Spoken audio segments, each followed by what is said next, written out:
Today's video is going to be a little more casual and it's going to be sort of, well, handheld selfie style. So no big production value here, not this time round, because this upgrade, well, should be relatively quick and painless. What we've decided to do is upgrade the head unit in the NB2, affectionately known as Flux, to a Apple CarPlay unit.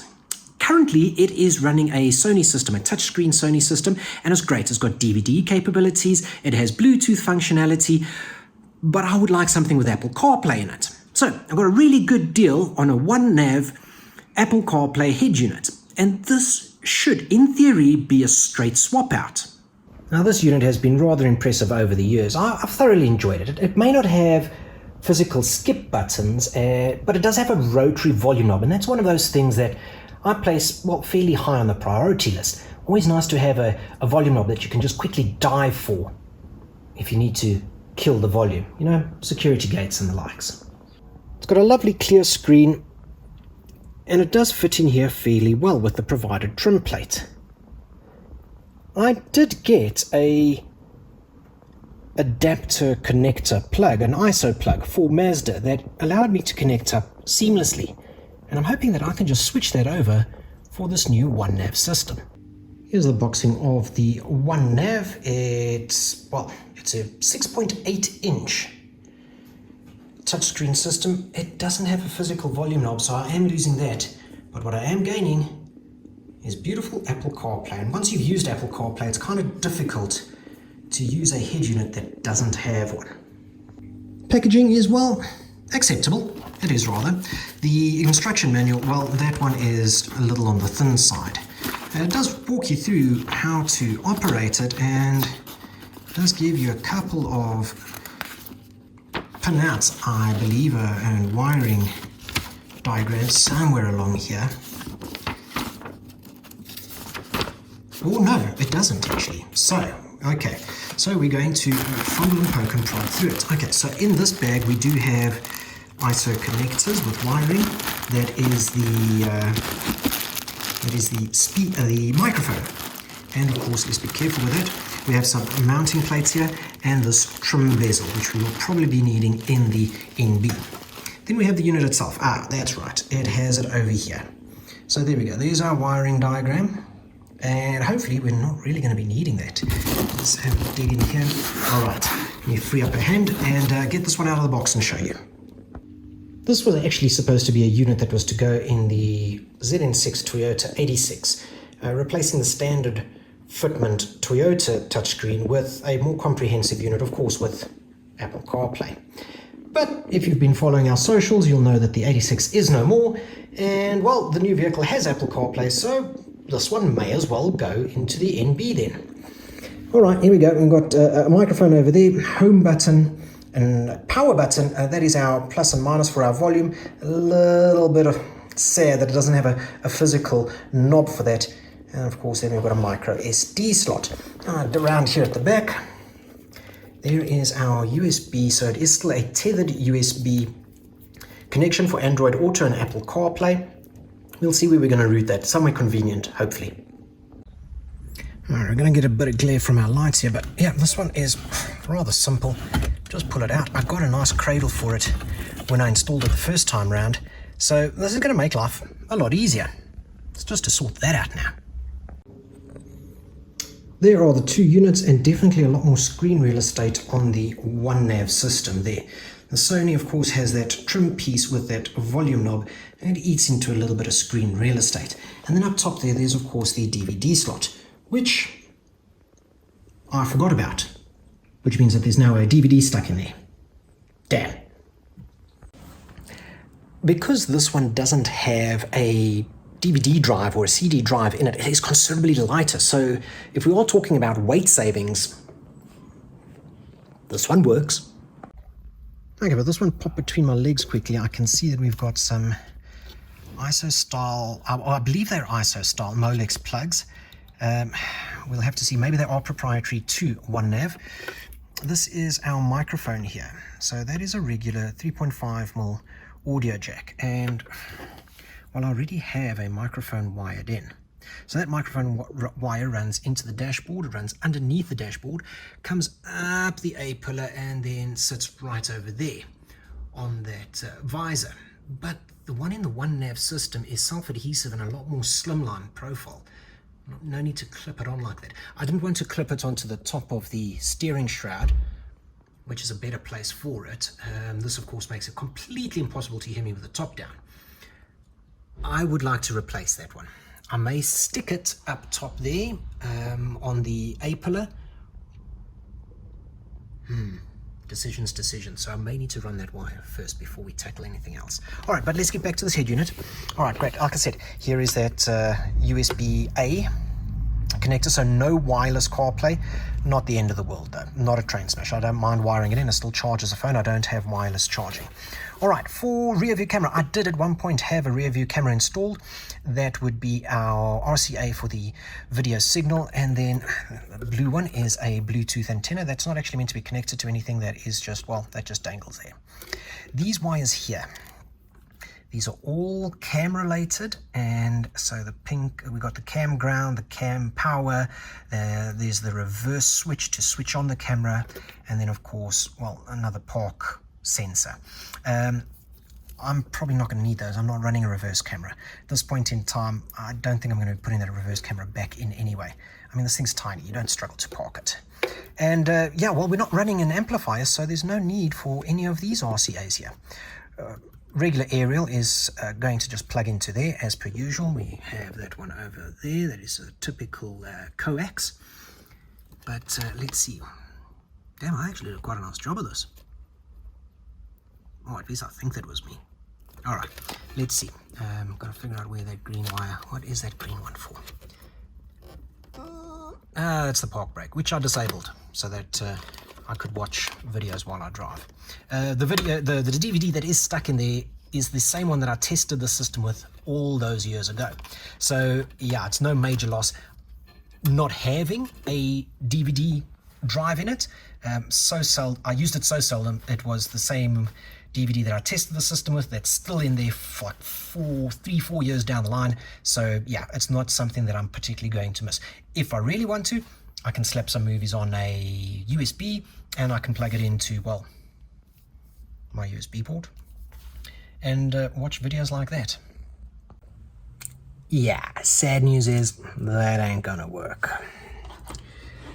This plug is a Mazda adapter, so that's Mazda ISO, and that runs to that plug, which is, well, Sony proprietary.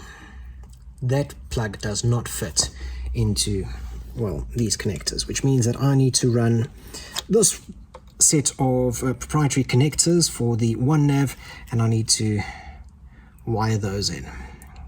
Fun times. Alright, so I've also just done a test fit of the unit in there, and it is a little tight. So that's largely because of the cage that I fitted when I installed the Sony. So I do have another cage. I'm going to have to dig that out. Question is, where is that?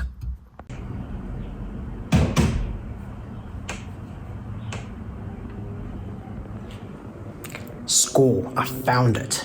So it was tucked away in the cupboard back here. And I think this one's going to work.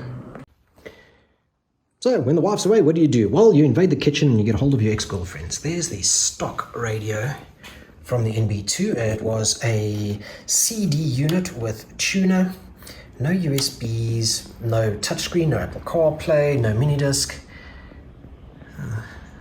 fitting instructions.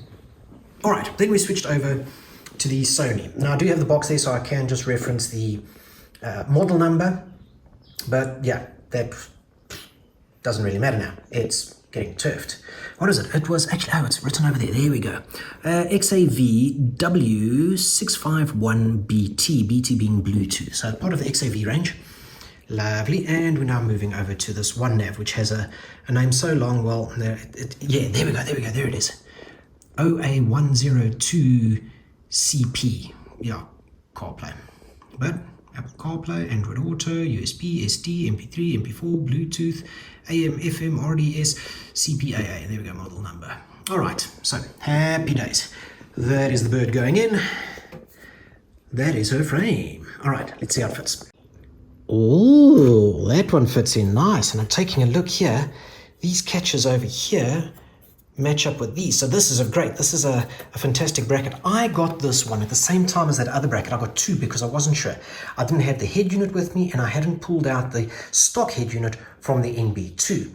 So I got two different cradles, casings for it. And well, this was the second one that I never installed. I had it in the cupboard.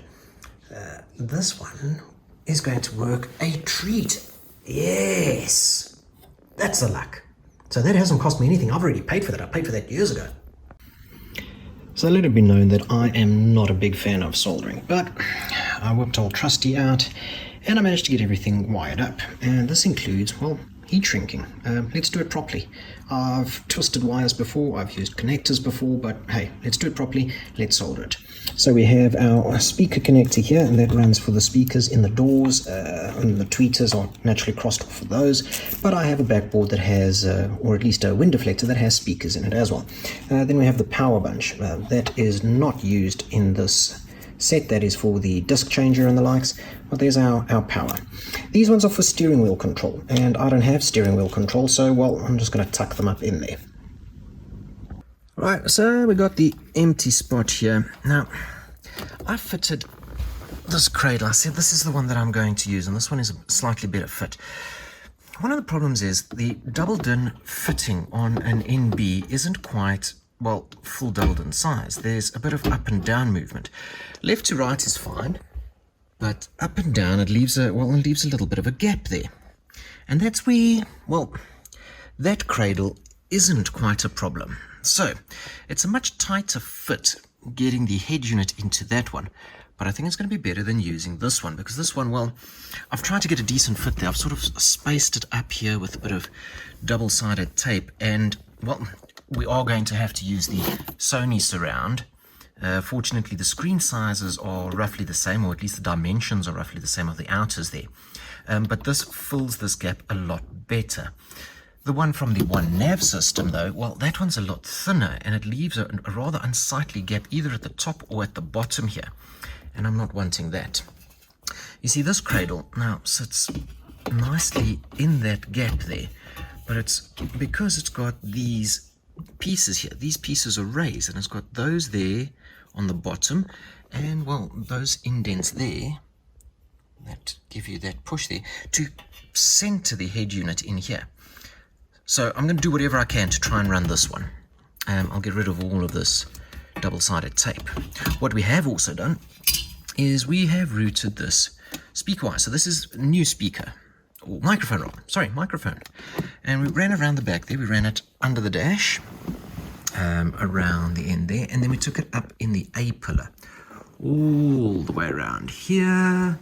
We had to undo this striker, the latch for the soft top, ran it underneath here, and it comes out over here, and that's now going to be positioned right there just next to the dome light, the interior light, and I think that should be great.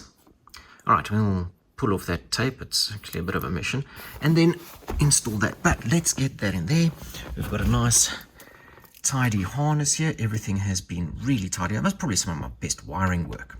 And we have tested the unit, so it does power up and everything does work the way it's supposed to work so far. What we do need to do is we do need to route the USB. Now, where are we going to bring that USB out? Did consider taking it out the left-hand side and having it come out here, but this is also handbrake side on our right-hand drive Mazda MX-5s. I could bring it down out over here. I think ideally I'd like it to come out of one of these here. I may even have it come out here. Replace the cigarette lighter with a USB outlet, and then I can just plug the phone in there. But then where does the phone sit? I'm thinking most of the time the phone will sit in my rear compartment over there. As you can see, there's already a cable.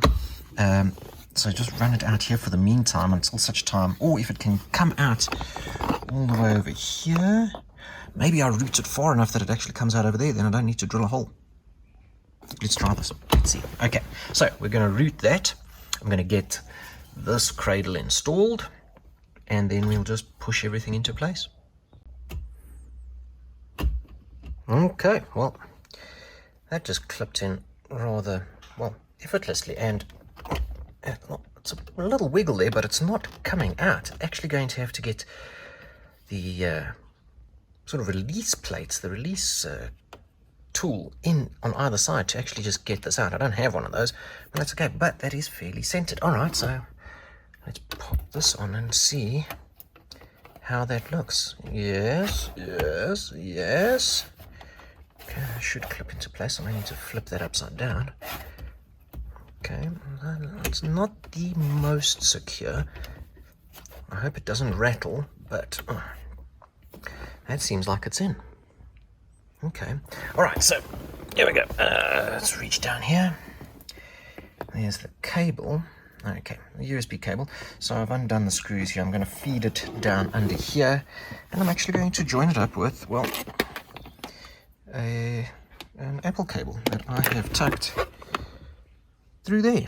All right, let's feed that and tuck it in all the way under here, and then fire it up again and see that everything still works.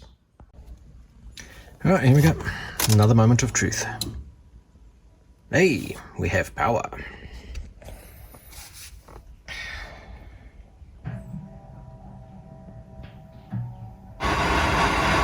Okay.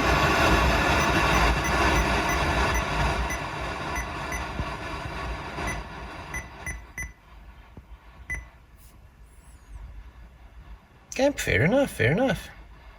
I'll set everything up there and get all the colors right, but yeah, that's fine. Okay, I can't plug in CarPlay just yet.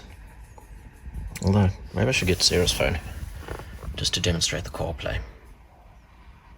Trust me when I say it does work. All right, well, there we go, fantastic. We'll cut to a couple of shots of Apple CarPlay and the final setup, but I am quite happy with that.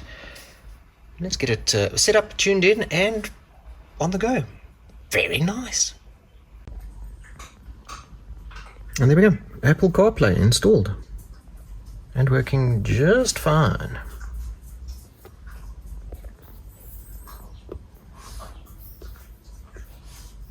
Okay. Yeah, quite happy with that. I think that looks great. And it takes us back to the regular home screen and quick touch, boom, Apple CarPlay. Lovely stuff. I'm quite liking that. And that's it, done and dusted. Nice neat radio stall in the NB2.